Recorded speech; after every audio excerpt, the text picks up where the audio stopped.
তোমরা যারা প্রত্যেক বছর নবদ্বীপের রাস উৎসব দেখে থাকো তারা এই মাকে চেনো, নবদ্বীপের রানীমা গৌরাঙ্গিনী মা।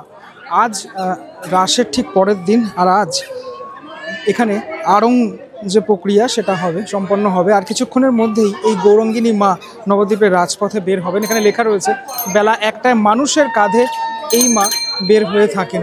আর এবছর 196তম বর্ষে পদার্পণ করেছে নবদ্বীপের এই রানীমা, অর্থাৎ মা গৌরাঙ্গিনী।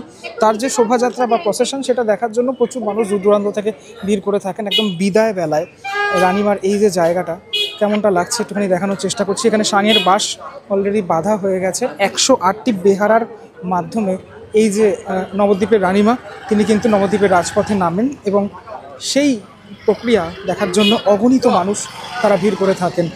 অসংখ্য দর্শনার্থীর মতো মায়েরও আজকে মন খারাপ, তার কারণ আবারও একটা বছর পর মা আসবেন।